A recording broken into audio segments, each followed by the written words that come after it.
الفاتحة.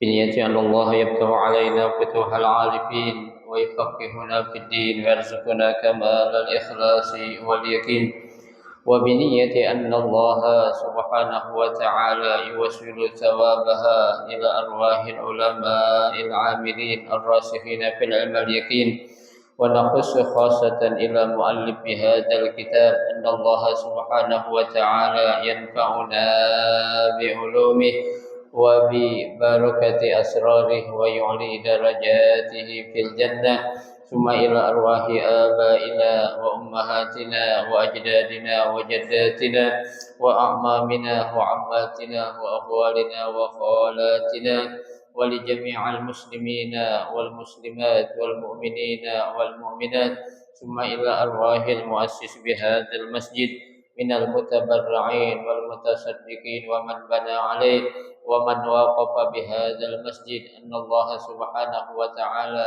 يستر عيوبهم ويجعل قبورهم روضة من رياض الجنة، وإلى حضرة النبي المصطفى رسول الله صلى الله عليه وسلم شيء لله لهم الفاتحة. أعوذ بالله من الشيطان الرجيم. بسم الله الرحمن الرحيم. الحمد لله رب العالمين الرحمن الرحيم مالك يوم الدين، إياك نعبد وإياك نستعين اهدنا الصراط المستقيم صراط الذين أنعمت عليهم غير المغضوب عليهم ولا الضالين آمين. Assalamualaikum warahmatullahi wabarakatuh. Bismillahirrahmanirrahim. Alhamdulillahi rabbil alamin. Wa bihi nasta'inu ala umuri dunya waddin. Wassalatu wassalamu ala ashrafil anbiya'i wal mursalin Sayyidina Muhammadin wa ala alihi wa ashabihi ajma'in, amma ba'du.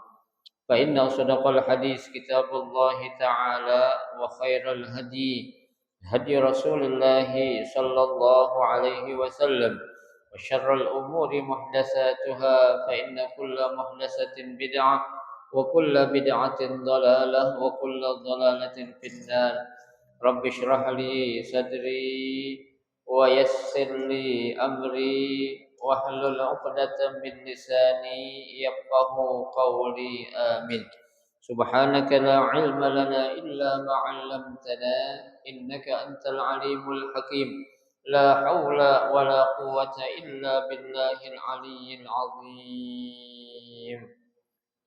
Para asatidzah wal ustadzah, bapak-bapak, ibu-ibu, hadirin hadirat jamaah majelis ta'lim Masjid Hudal Islam yang dirahmati dan dimuliakan Allah Subhanahu wa taala. Alhamdulillah, kita bersyukur kepada Allah Subhanahu wa taala Di pagi hari ini Allah Subhanahu wa taala masih memberikan kepada kita karunia nikmat-Nya yang cukup banyak berupa nikmat sehat wal afiyah, nikmat panjang umur, terutama dua nikmat besar yaitu nikmatul iman wa nikmatul Islam. Yang tentunya kita patut mensyukuri dengan barakah nikmat yang Allah Subhanahu wa taala berikan kepada kita. Alhamdulillah kita dapat melangkahkan kedua kaki kita menuju tempat yang termulia di sisi Allah Subhanahu wa taala. Baitun min buyutillah, dalam rangka kita mencari ilmu serta kita mencari keridhaan Allah Subhanahu wa taala. Kita berharap mudah-mudahan rangkaian ibadah yang sudah kita kerjakan, yang sedang kita kerjakan dan yang akan kita kerjakan, kesemuanya Allah Subhanahu wa taala akan memberikan ganjaran pahala yang berlipat ganda. Ilmu-ilmu yang sudah kita pelajari mudah-mudahan Allah jadikan ilmu yang bermanfaat, dan yang akan kita pelajari mudah-mudahan Allah berikan kemudahan kepada kita untuk memahami dengan sebaik-baiknya. Amin. Allahumma amin. Jamaah sekalian yang berbahagia, mari kita akan melanjutkan kembali kajian kitab Riyadhus Shalihin. Pada pagi hari ini kita masih dalam pembahasan pada bab fil mujahadah. Ya, saat ini kita akan memasuki hadis yang ke-9 dari babul mujahadah atau hadis yang ke-103 dari kitab Riyadhus Shalihin. Bismillahirrahmanirrahim. Al-hadis at-tasi'. An Ibnu Mas'ud radhiyallahu anhu qala Sallaitu ma'an nabiy sallallahu alaihi wasallam lailatan fa atala al-qiyam hatta hamamtu bi amri saw'in qila wa ma hamamta bihi qala hamamtu an ajlisa wa ad'ahu. Muttafaqun alaih.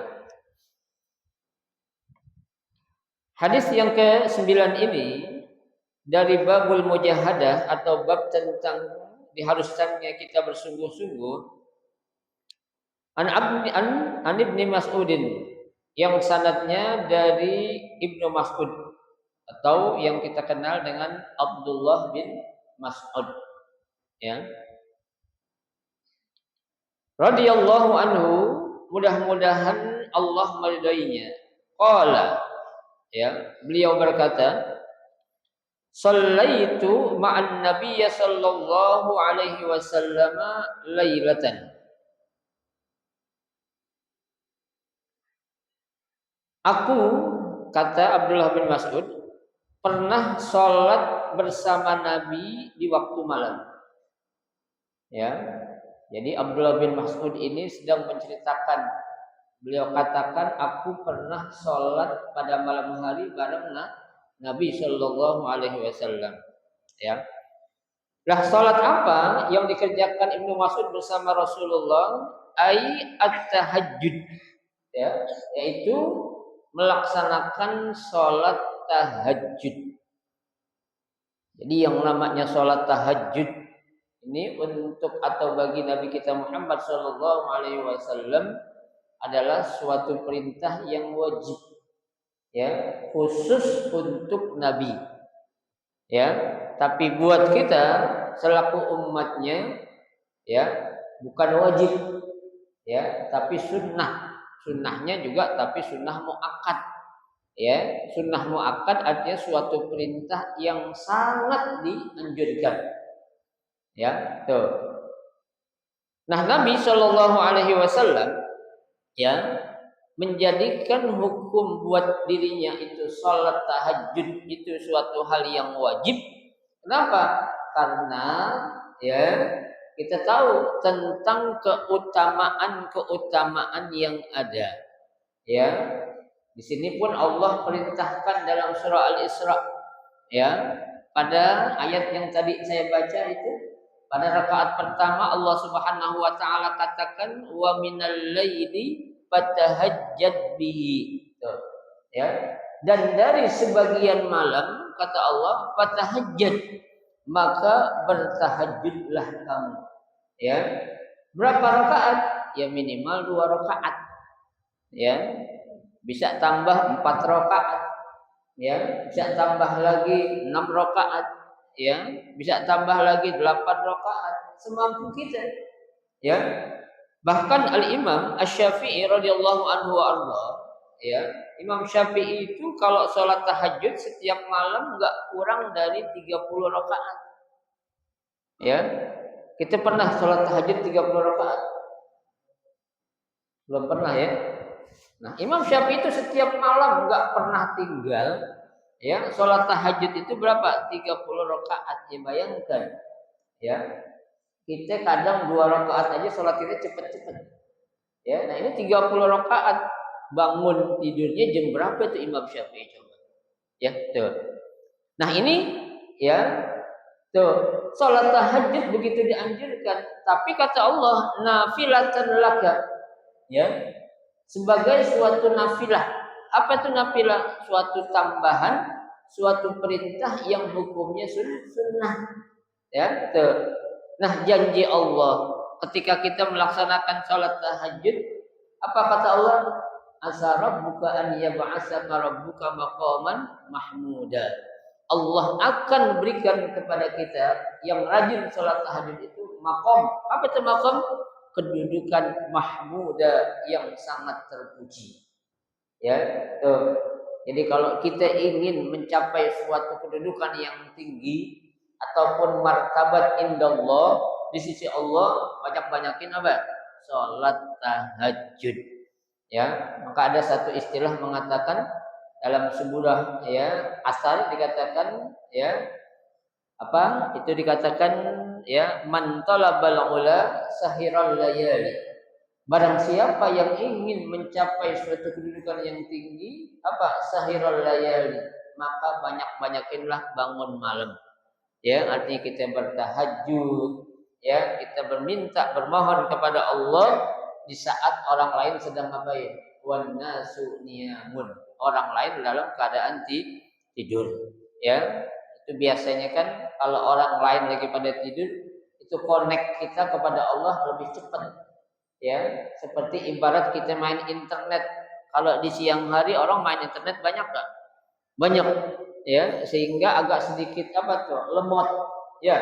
Tapi kalau kita main internet di waktu malam, orang pada tidur, itu akan lebih cepat. Sama ketika kita connect kepada Allah pun, kita manfaatkan orang lain tidur, kita bangun, orang bangun, kita ikut bangun, ya. Jangan orang lain tidur, kita tidur, orang lain bangun, kita tidur. Jangan sampai, ya. Seharusnya orang lain tidur, kita bangun, orang lain bangun, kita ikut bangun. Tuh, ya. Nah, ya, Abdullah bin Mas'ud melaksanakan sholat tahajud bersama Nabi itu, ya, fa'atalal qiyam, ya. Nah, dirinya Nabi ini waktu sholat tahajud, ya, sangat lama banget. Ya, coba aja kemarin Pak, ya, 1 rakaat aja Nabi baca 3 surah. 1 rakaat, ya. Pertama surah Al-Baqarah, yang kedua surah An-Nisa, yang ketiga dibaca surah Ali Imran. Bayangkan, ya. Nah, itu baru surah Al-Baqarah aja udah 2 juz setengah, ya. Belum lagi An-Nisa, belum lagi Ali Imran, itu udah sampai 6 juz itu. Pernah kita 1 rakaat 6 juz sholat? Hah? Coba sekali-kali ini Ramadan nanti udah Islam ada yang tahajud, 1 rakaat itu 1 juz, 4 juz saja dah. Ya, pasti banyak, ya, banyak yang pada apa? Ya, pada gerutu, ya, pada pulang. Nah, ini terjadi, ya, ketika Abdullah bin Mas'ud dia sholat bareng Nabi dirinya lama banget. Ya, nah apa yang terjadi? Hatta hamamtu bi amri sawin. Ya, sehingga timbul dalam pikiranku untuk melakukan apa? Amrin sawin, ya, perbuatan atau niat yang jelek. Ya, niat jelek. Apa niat jelek? Kila, ya, Abdullah bin Mas'ud ditanya, "Wa ma hamamta bihi?" Niat jelek apa yang akan kau laksanakan wahai Abdullah bin Mas'ud? qala hamamtu an ajlisa wa ad'ahu. Aku akan duduk, setelah itu aku tinggal Nabi biar sholat sendirian. Saking apanya tuh? Saking lamanya. Ya, tapi tidak demikian. Ya, Abdullah bin Mas'ud, ya, meskipun Nabi sholat begitu lama dirinya, bahkan rukuknya aja tuh sama dengan lamanya saat dia berdiri. Ya, sujudnya juga begitu, sama lamanya saat dia berdiri. Nah, coba bayangin Pak. Ya, kita rukuk, ya, jangan lama-lama, 5 menit aja kira-kira kuat nggak? Nyungsep yang aneh nyungsep dulu gitu, nyungsep ke depan itu. Ya, tuh. Ini rukuknya sama dengan waktu Nabi dalam keadaan berdiri, sujudnya juga, iktidalnya juga. Tuh. Bayangkan berapa lama tuh Nabi sholat. Makanya nggak heran ketika dikatakan oleh Sayyidah Aisyah, suamiku katanya kalau lagi sholat tuh hatta yatawarrama qadamaihi, sampai bengkak kakinya. Ya, kita pernah sholat sampai bengkak kaki kita? Nggak pernah. Yang ada kita nggak sholat karena kaki bengkak. Ya kan? Nabi sholat sampai bengkak kakinya. Kalau kita kenapa Pak nggak sholat? Kaki gue lagi bengkak, kenapa? Asam urat gue lagi naik. Gitu. Ya kan? Itu. Ya, makanya jangan heranlah Nabi itu mendapatkan apa? Kemuliaan yang sangat luar biasa. Ya. Nah, Abdullah bin Mas'ud tidak, ya, karena saking hormatnya kepada Nabi, ya, saking memuliakan Nabi itu nggak ada perasaan sedikit pun dia pengen duduk, ya, meskipun Pak di dalam kitab fikih dijelaskan kalau kita lagi sholat nih bareng imam, ya, imam bacaannya lama banget, itu boleh kita duduk, boleh nggak? Boleh aja sebenarnya, ya, membacanya. Cuma jangan dulu tuh, kalau dulu tuh jadi enggak apa nih, ya, kurang afdol, ya. Duduk, ya, lantaran capek duduk, habis itu duduk lagi, boleh nggak? Boleh, ya. Tapi Abdullah bin Mas'ud tidak demikian. Beliau bertahan mengikuti sholat yang begitu panjang dan lama bersama siapa? Bersama Rasulullah Shallallahu Alaihi Wasallam. Ya, jadi kita nggak heran ya, sahabat aja dulu tuh, apalagi kita. Ya, ada orang ngimamin sholat bacaannya lama banget dah, apalagi sholat tarawih, ya, yang 23 rakaat, imamnya aki-aki, ya, tuh bacaannya pelan-pelan, Bismillahirrahmanirrahim, berhenti lama, napas dulu, aki-aki yang ngimamkan gitu, ya, Alhamdulillahirabbil alamin, napas lagi, napasnya aja sebenarnya 2 detik ya, nah itu, ya, kita tinggalin itu kalau ada imam sholat tarawih seperti itu. Tapi Abdullah bin Mas'ud saking cintanya kepada Rasulullah SAW, beliau tidak pernah, ya, apa itu, meninggalkan sholat bareng Nabi. Selama beliau ada di sisi Nabi, beliau selalu apa ya, ikut bareng Rasulullah SAW. Ya, padahal nih Pak, ya, kita tahu Abdullah bin Mas'ud nih orangnya kecil, ya, kecil banget. Ya, kalau kita bilang apa tuh? Siapa artis kita yang, hah? Siapa namanya? Daus Mini. Ya, kayak Daus Mini model itu, ya. Cuma orangnya memang necis. Ya, kalau pakai pakaian rapi, ibarat kata pakai baju selalu dimasukin. Kayak gesper, pakai jas, pakai dasi kalau ibarat gitu. Ya, orangnya kecil, cuma rapi terus. Ya, sehingga sahabat yang lain pernah ngejek, ya, ngetawain siapa ya, Abdullah bin Mas'ud, ya, orangnya kecil. Nabi marah, ya, Nabi marah, ya, kenapa kamu jangan mentertawakan dia, ya, dia adalah sahabatku yang paling dekat dengan aku, coba, ya, ini selalu digendong sama Nabi beliau, ya, bukannya dia gendong Nabi tapi dia digendong oleh Nabi. Kenapa? Saking kecilnya. Ya, jadi kalau lagi jalan bersama Nabi, ya mungkin Nabi nggak sabaran kali, orang kecil jalan kan lama, ya, dibopong aja mau gitu, ya, tuh, ya. Tapi beliau cinta kepada Rasulullah SAW, sebagaimana cintanya Rasul juga kepada Abdullah bin Mas'ud, ya. Nah ini ya muttafaqun alaih. Hadis ini diriwayatkan oleh Imam Bukhari dan Imam Muslim. Berarti hadis ini adalah hadisnya sahih. Ya, itu. Selesai sudah.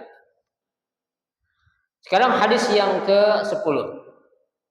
An Anasin radhiyallahu an Rasulillah sallallahu alaihi wasallam qala yatba'ul mayyita salasatun ahluhu wa maluhu wa amaluhu fayarji'u isnani wa yabqa wahid yarji'u ahluhu wa maluhu wa yabqa amaluhu muttafaqun alaih. Hadis yang ke-10 sanadnya dari Anas bin Malik. An Rasulillah sallallahu alaihi wasallam, dari Rasulullah sallallahu alaihi wasallam qol, Nabi bersabda, yatba'ul mayyita salasatun. Ya, yang akan ikut atau mengikuti mayit itu ada 3. Ya, jadi saat mayit itu akan dikebumikan atau akan dimakamkan itu ada 3 yang ikut itu mayit itu. Ya. Siapa itu? Yang pertama ahlu. Ya, yang bakal ngikut nganterin tuh mayit pertama adalah siapa? Ahluhu, keluarganya. Ya. Kalau yang meninggal istri berarti lakinya ngikut anaknya. Kalau udah punya mantu, mantunya. Ya udah punya cucu, cucunya ikut tuh ke sono tuh. Ngapain? Nganterin ya orang tuanya sebelum dimakamkan atau dikebumikan. Itu yang pertama keluarganya. Wa amaluhu. Ya, maaf, wa maluhu. Yang kedua apa? Hartanya. Ya. Itu kan kalau orang nganterin tuh mau dikuburin itu mobil pada ngikut kan ya. Ya, mobil yang paling bagus dibawa. Tapi kira-kira tuh mayit naik ke mobil yang mewah enggak? Tuh, yang nganter enak naik mobil Mercedes-Benz, ya, naik Alphard, naik Velfire, ya. Ya, tapi itu mayit naiknya apa? Ambulan. Ya, tuh. Padahal tuh orang kaya banget. Hartanya seabrek-abrek, ya. Depositnya di semua bank tuh ada. Ya, ATM gedornya di mana aja ada. Ya, tapi ketika dia meninggal, sebanyak apapun harta yang dia punya, saya belum pernah orang kaya waktu mau ke kuburan naik Mercedes-Benz. Ya, ditaruh di jok tengah kali gitu. Pernah nggak? Nggak ada. Pasti dinaikin di mobil ambulan. Ya, tuh. Yang ada juga dinaikin mobil bak. Ya, gimana ada mobil Mercedes-Benz yang sedan masuk kurung batang kan nggak ada. Ya, biasanya mobil yang agak gede-gede itu, ya. Tuh. Nah, itu hartanya pertama ngikut tuh, ya, untuk mengantar jenazah menuju apa? Pemakamannya, ya. Yang ketiga kata Nabi yang akan ikut barang tuh mayit wa amaluhu, amalnya. Ya, semua ikut tuh, ikut semua tuh 3 hal itu. Keluarganya, hartanya, amalnya tuh. Ya, karena ingin ngapain? Mengantar ya ke tempat peristirahatannya, yaitu sebelum beliau dimakamkan, ya. Fayarji'u isnani, ya. Tadinya 3 nih, yarji'u isnani, yang 2 pulang. Ya, yang 2 ini apa? Pulang. Ya. Wa yabqa wahid, yang tinggal cuma apa? 1. Coba bayangin Pak, banyakan yang tinggal apa yang pulang? Nah, dari 3 yang pulang 2 berarti tinggal 1. Coba Pak. Ya, tuh. Apa itu yang pulang? Yarji'u ahluhu wa maluhu. Ya, yang akan pulang itu siapa? Ya, keluarganya dan hartanya bakal dibawa pulang. Ya. Kali ada gitu seorang istri cantik meninggal dunia, seorang suami mau ikut dikuburin. Ada gak? Bini gue cakep banget tuh, sayang gue, tinggal di kuburan dia, gue temenin dah biar dia meninggal apa tuh. Mau? Hah? Ibarat mau gak? Hah? Sayang. Ya, nggak ada. Ya, pasti tuh dia punya istri secantik apapun atau seorang istri suami yang meninggal ganteng, istrinya pengen ngikut dikuburin bareng, nggak mungkin. Ya, itu pasti pulang tuh anak yang pinter-pinter, ya, cucu yang lucu-lucu, kakeknya meninggal pasti bakal apa? Pulang. Ya, nggak akan ada yang ngetep atau tinggal di situ untuk ngapain? Untuk nemenin tuh mayit yang akan dikubur di dalam tanah. Tuh, ya. Namanya orang sekaya apapun, Pak, jangankan mobil mewah, jangankan harta benda yang harta melimpah yang dia punya bakal dibawa, kaos kaki bolong aja nggak boleh dibawa. Ya, kaos kaki bolong nggak boleh dibawa oleh jenazah. Boleh gak orang meninggal dipakein kaos kaki? Pernah Bapak melihat ada orang habis dimandiin sebelum dikafani dipakein kaos kaki, ada orang Islam? Nggak ada. Ya, orang Kristen lain nih, dandanin rapi dia. Ya, pakein jas, pakein dasi, ya. Ada yang selain pakein kacamata. Ya kan? Kemudian pakai kacamata. Ya, orang-orang ya kafir seperti itu. Nah, ini buat orang Islam, harta sebanyak apapun bakal diapain? Ditinggal, nggak bakal dibawa. Ya, kali gitu orang dikuburin, dia punya mobil yang paling mahal, itu kuburan, ya, ditaruhin mobil di dalamnya. Ada gak? Ada gak? Ada. Ada Pak di Mesir. Itu ada satu makam atau kuburan. Itu yang meninggal itu orang paling kaya. Ya, orang paling kaya. Ya. Sehabis dikuburin, tuh bapaknya malamnya anaknya ngimpi. Ya, anaknya ngimpi. Tuh, ya, katanya ayahnya minta dibawain mobil yang paling mahal, paling mewah yang dia punya tuh dibawain. Kuburannya suruh dipasangin AC. Pati kepanasan bapaknya dalam kubur. Ya, tuh anak mungkin dipikir pengen birrul walidain, bener Pak, orang kaya. Kuburannya digali, dibikin sedemikian rupa, dipasangin AC itu kuburan dalamnya. Ya, mobil yang mewah, tuh Mercy itu yang kayak di mobil Amerika tuh yang panjang gitu. Ya, Mercy itu yang berapa pintu itu, sedan tapi ya, karena saking gedenya kali nggak dikuburin enggak, tapi ditaruh di samping kuburan ayahnya. Ya, nah orang pada nanya, ini kenapa nih mobil begini bagus kok ditaruh di samping kuburan? Kuburan yang cuma ukuran sekian meter, gede-gede begini, ada AC segalanya. Dijelasin tuh anaknya ngomong, semalam aku mimpi ayahku katanya minta dibawain ini semua. Tuh. Itu sebelum saya pulang, saya lihat dari sebelum saya datang sampai saya pulang di Mesir, tuh mobil masih nongkrong Pak. Ya, tuh nongkrong aja tuh mobil, tuh hujanan segala itu Pak. Ya, kira-kira manfaat nggak tuh? Nggak ada.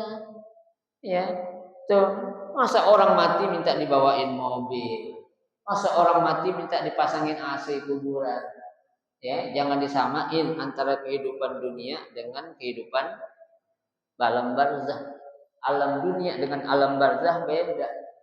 Ya, tuh. Di atasnya kita bisa menyeting sedemikian rupa sebagus mungkin kita jadiin kebun atasnya doang, dalamnya bisa gak? Ya nggak bisa. Ya, orang Nabi aja sudah katakan, ya, idza mata ibnu adam in qata amaluhu illa min salasin. Kalau manusia udah meninggal, putus seluruh amalnya. Ya, dia nggak minta apa-apa. Ya, jangankan untuk orang meninggal disuruh sholat, nggak bakal. Ya, sholat aja disolatin, mandi aja dimandiin. Ya, mau ke kuburan aja diapain? Digotong. Ya, nggak ada tuh dia minta-minta semua. Ya, nah kedua hal itu pasti pulang keluarganya dan hartanya bawa pulang taruh dah di rumah. Jangan tinggal di kuburan, sayang sayang. Ya, wa yabqa amaluhu. Nah, yang tetap ini nggak bakal pulang adalah apanya? Amalnya. Itu yang bakal dibawa selamanya itu.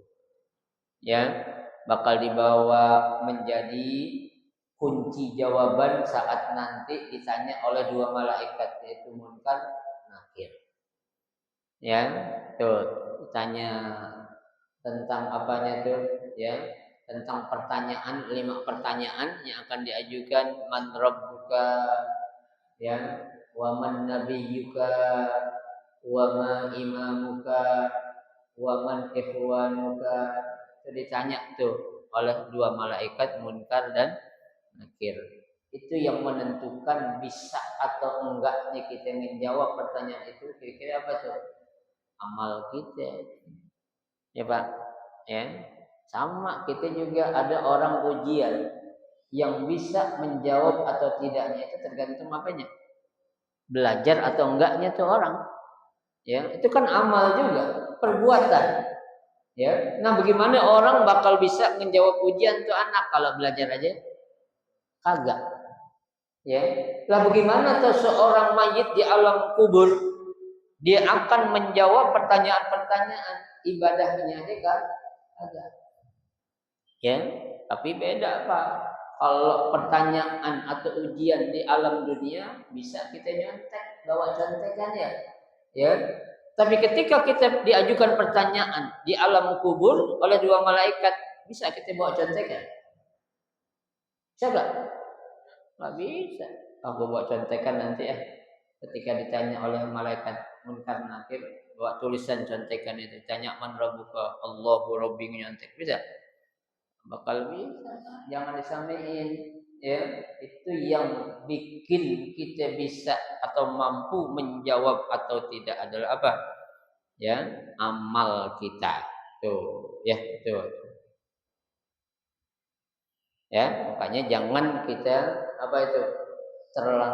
Terlena dengan sesuatu kenikmatan dunia. Ya, sebanyak apapun harta yang kita punya bakal diapain? Kita tinggalin. Secantik apapun istri yang kita punya bakal kita apain? Kita tinggal atau ditinggal kita. Enggak kita tinggal, kita ditinggal kan begitu. Ya. Maunya ditinggal atau ninggalin? Bapak maunya ditinggal atau ninggalin maunya? Hah? Dan dia enggak berani jawab kan? Ya kan? Ditinggal sayang-sayang, ninggalin juga kagak agak enak kan begitu ya? Iya, ya. Ya enggak apa-apa dah, masalah itu urusan Allah. Ya, suami duluan meninggal atau istri belakangan, ya, atau istri belakangan suami duluan, enggak apa-apa, sama aja. Ya, itu semua udah menjadi apa? Ya, ketentuan Allah. Ya, itu namanya tuh qadar. Ya, qadar Allah. Ya, qadar itu qadar Allah. Itu kan qadar itu ada 2, ada yang mubham, ya, ada yang apa itu? Mu'jal. Ya, yang mubham itu kita nggak tahu, ya, tapi udah pasti. Seperti apa tuh? Kematian, ya, jodoh, rezeki, itu kan udah dicatat sama Allah tuh sebelum kita lahir. Ya, tuh itu namanya yang mubham. Ya, itu urusan Allah. Ya. Nah, dari hadis ini bisa kita ambil, ya, bahwasanya, ya, yang namanya orang meninggal dunia itu tidak akan membawa apa-apa kecuali apa? Amal-amal ibadah yang akan dibawa. In khairan fa khairun wa in syarran fa syarrun. Ya, kalau amal yang baik dia bawa, maka kebaikan akan datang kepada dia. Wa in syarran fa syarrun. Kalau dia bawa amal yang tidak baik, maka ketidakbaikan pun akan dia dapatkan. Ya, itu semua Pak sudah ada malaikat yang ditugaskan Allah untuk mencatat waktu kita hidup. Ya, malaikat Raqib dan Atid tidak pernah tinggal sedikit pun dari kita. Enggak pernah lengah 1 detik pun dari kita. Gerak-gerik langkah kita, jangankan gerak-gerik langkah kita, ucapan kita aja. Ya, omongan kita, mulut kita yang berucap nih, ketika kita bicara itu dicatat gak oleh malaikat Raqib dan Atid? Pasti dicatat. Ya, Allah sudah katakan ma yalfizu min qaulin illa ladaihi raqibun atid. Ya, tidaklah ucapan yang keluar dari mulut kita nih selaku manusia kecuali apa? Dicatat oleh 2 malaikat, Raqib dan Atid. Raqib dia akan mencatat amal yang baik, Atid akan mencatat amal yang buruk. Ya, makanya sekali lagi ya kita harus merasakan ya bahwasanya kita ini selalu diapain? Diawasi. Ya, kita selalu diapain? Diikutin. Ya, kita selalu diapain? Direkam. CCTV Allah itu lebih hebat daripada sisi buatan manusia. Ya, kalau CCTV buatan manusia nggak bisa kejangkau dalam jangkauan yang jauh. Ya, kita terhalang tembok aja itu nggak bisa tembus. Ya, tapi CCTV Allah di mana saja kita ada, ya tempat sejauh manapun, segelap apapun, sekokoh apapun, pasti Allah tak tahu akan keberadaan kita. Ya, nah oleh karenanya persiapkanlah diri kita sebelum kita menghadap kehadiran Allah Subhanahu wa taala dengan kita memperbanyak amal-amal kebaikan. Ya, khususnya sekarang kita berada di bulan Muharram. Ya, bulan Muharram itu termasuk ke dalam kategori bulan yang diapain? Yang dimuliakan, Ashhurul Hurum. Ya, dengan kita memperbanyak amal, ya, insya Allah kita nanti menghadap kepada Allah biqalbin salim, dengan hati yang apa? Yang tenang. Ya. Nah, selesai hadis yang ke-10. Sekarang hadis yang ke-11. An Ibnu Mas'udin radhiyallahu anhu qala qala Nabi sallallahu alaihi wasallam al-jannatu aqrabu ila ahadikum min syiraki na'lihi wan naru mislu zalik rawahu al-Bukhari. Hadis yang ke-11 sanadnya sama pada hadis yang ke-9 yaitu dari Abdullah bin Mas'ud. Ya. Beliau berkata, qala Nabi sallallahu alaihi wasallam, Nabi sallallahu alaihi wasallam bersabda, al jannatu aqrabu ila ahadikum, ya. Surga itu ya sangat dekat kepada salah seorang di antara kamu. Ya, tuh. Min syiraki na'lihi, seperti dekatnya itu tali sendal. Jadi kan tali sendal itu yang depan sama yang belakang nggak bakal jauh-jauh. Ya. Nah, kalau kita pakai sendal, ya antara tali depan sama tali yang belakang jaraknya setengah meter, kita pakai sendal enak aja. Agak enak, ya. Itu dekatnya surga itu diibaratkan oleh Nabi, ya seperti dekatnya antara satu tali sendal dengan tali yang berikutnya. Ya, apa maksudnya? Maksudnya adalah ya an yasiran minat ta'ah qad yakunu sababan lidukhuli al jannah. Ya, buat kita nih orang-orang yang beriman, ya, kalau kita tuh orang rajin beribadah, ya, ibaratnya kita orang-orang yang taat dalam melaksanakan perintah Allah, taat dalam meninggalkan larangan Allah, itu sababan lidukhulil jannah. Itu akan menjadi sebab apa? Yang menjadikan kita itu bakal masuk ke dalam surga. Ya. Jadi gampang aja sih. Dekat surga itu udah dekat banget sama kita. Ya. Cuma memang kan ujiannya ini sangat berat. Ya. Orang aja lagi lomba balap lari, itu yang susah untuk mencapai apanya? Finish. Ya, finish tuh. Waktu startnya semangat. Ya, radius sekian meter dikejengkang. Ya, susah. Kenapa? Karena memang sesuatu yang tinggi, sesuatu yang mulia itu perlu apa? Perjuangan dan pengorbanan. Ya, kita berjuang dalam melaksanakan suatu ketaatan itu kan perlu perjuangan kita, Pak. Ya, berjuang melawan apa nih? Nafsu. Ya, nih kita ngaji subuh kayak gini mah gampang nih. Ya, kalau kita nggak lawan nafsu kita, ya udah bakal kita apa? Ketinggalan kita dalam menggapai ridho Allah Subhanahu wa taala. Ya, tuh. Kenapa surga udah ada di mana? Di depan mata kita. Ya. Kan Allah sudah katakan dalam hadis qudsi, Allah bilang, ya, a'dadtu li ibadiyas shalihin.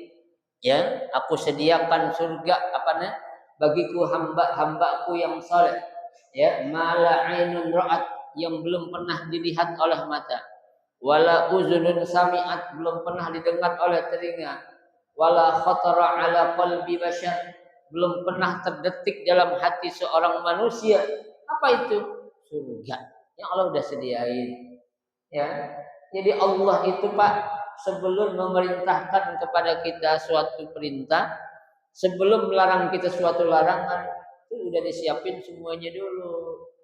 Ya, jadi sebelum ada manusia, surga neraka udah diapain? Udah disediain. Ya, tempat cuma dua nanti Pak, enggak surga ya, neraka. Ya, enggak ada selain surga neraka itu, cuma dua. Ya, fariqun fil jannah wa fariqun fis sa'ir. Sekelompok bakal masuk ke surga, kelompok yang lain bakal masuk ke mana? Ke dalam neraka. Ya, nah yang akan menjadikan sebab kita masuk ke dalam surga adalah apa? Ya, minat taat, ya, dengan melakukan ketaatan. Ya, taat maksudnya ikutin perintahnya atau ngerjain perintahnya, tinggalin apanya? Larangannya. Itu namanya taat. Jangan kita ngerjain ya perintahnya, larangannya kita apain? Kerjain juga. Itu gimana kalau kayak gitu? Hah? Kacau. Ya, itu kacau kalau orang sekarang. Ya, sholatnya rajin, maksiatnya getol.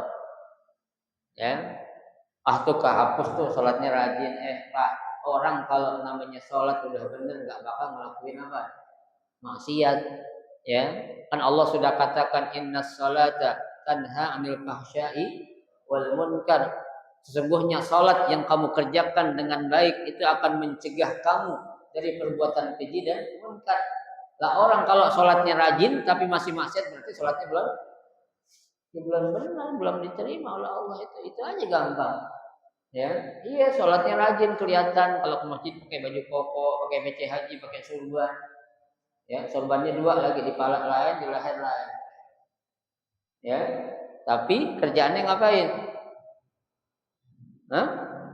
Banting, nyekekin botol, ya, banting kartu, ya, judi online, ya, pinjaman online, ya, tuh online semua sekarang, zaman now ya, itu kan. Kalau memang zaman sekarang kan kita dirusak nih, ya, anak-anak kita dirusak dengan apa? Dengan apa anak-anak kita? Game online, ya, tuh. Kemudian yang orang tuanya dirusak dengan apa? Ya, pinjaman online. Ya, jangan sampai naudzubillah min dzalik. Apalagi ada salah seorang menteri itu bilang, orang-orang tua sekarang kalau pusing-pusing, solusi yang paling baik untuk membiayai sekolah anak-anak gunakanlah pinjol. Itu bukan solusi namanya itu. Ya, kacau. Ya, menteri ngarahinnya suruh pinjol. Berarti tuh menteri itu kerjasama dengan pinjol ya. Pasti kan? Itu bukan solusi namanya ya Allah. Ya, lah orang namanya kalau udah pinjol Pak, itu kan bunganya itu bukan bunga bulanan. Ya, per hari dihitung ya, bayangin orang pinjam 5 juta jadi 30 juta kayak apa? Ya, auzubillah min zalik ya, kita jauhkan itu. Ya, dari perbuatan-perbuatan yang menyebabkan Allah menjadi murka kepada kita. Ya, tuh. Wan naru mislu dzalik. Begitu juga neraka. Jaraknya pun apa? Sangat dekat dengan kita.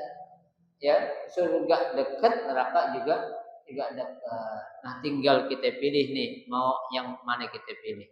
Ya, surga atau neraka. Ya, kan hidup kita ini pilihan, Pak. Mau jadi orang baik apa jadi orang yang enggak baik gitu aja. Ya, namanya pilihan cuma berapa? Cuma dua. Kalau lebih dari dua namanya pilihan ganda. Ya, ada A, B, C, D. Ya, kalau pilihan itu cuma dua, enggak A, B. Tapi kalau pilihan lebih dari dua namanya pilihan ganda. Enggak ada dunia ini pilihan ganda, cuma dua saja. Ya, Rawahul Bukhari, hadis ini diriwayatkan oleh Imam Bukhari. Ya, nah selesailah 3 hadis kita baca pada pagi hari ini. Mudah-mudahan menjadi ilmu yang bermanfaat buat kita. Amin ya rabbal alamin. Silakan pada mau tanya.